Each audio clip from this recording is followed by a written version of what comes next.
Hey, Empower. I'm grateful to be with y'all. If we haven't met, my name is Amber Lee. I just want to encourage you as we're still gaining momentum into our new year. So, backstory leading up to Christmas, I usually read the book of Luke and Luke 2 on Christmas Eve with my kids because it's the birth story of Jesus. And I'm a mom, so sometimes I get caught on Mary. As a mother, how different she must have seen Jesus than we ever really will. But this time, as I read verse 51 that says, "But his mother, Mary, treasured all these things in her heart," I slowed down and I wondered about the things that I'm missing, the things that I'm not treasuring in my heart, the things I'm forgetting to remember because of a busy schedule or a to-do list or a packed calendar. So I've been thinking about this since Christmas. I know, I feel like I've lived 5 lives since then too, but here I still am because it wrecked me. I was praying for a revelation of the things that matter. There's so many things to do, and part of that's okay, but what should I be treasuring in my heart? As a servant of Jesus, as a wife, as a mother, as a friend, as an employee, I found myself praying and looking for wisdom, and that led to the book of James.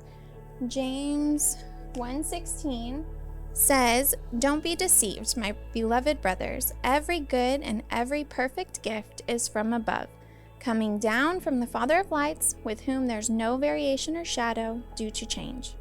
So if we know that something's good and good things come from God, why does James start with "do not be deceived"?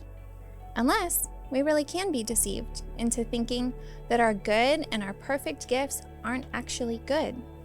So the gift of my children, my husband, this community of women that build me up, do I allow the enemy to deceive me about them? Do I look at them as a burden or a distraction or a job? Am I really treasuring them in my heart?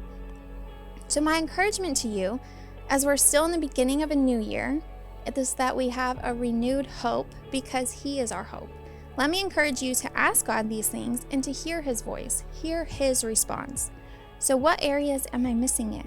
Where have I fallen into routine or tradition? I want to be a mom like Mary who treasures things in her heart, but I also want to be a woman of God, empowered by prayer, have a hunger for Him that far outweighs everything else my calendar says I should focus on. So a few more verses to read and pray into from James are James 3:17. "But the wisdom that comes from heaven is first of all pure, then peace-loving, considerate, submissive, full of mercy and good fruit, impartial and sincere." And then James 4:7, "Submit yourselves then to God, resist the devil and he will flee from you. Come near to God and he will come near to you." So I love you. I'm continuing to pray over you, and I can't wait to see you in April for our next Empower Night.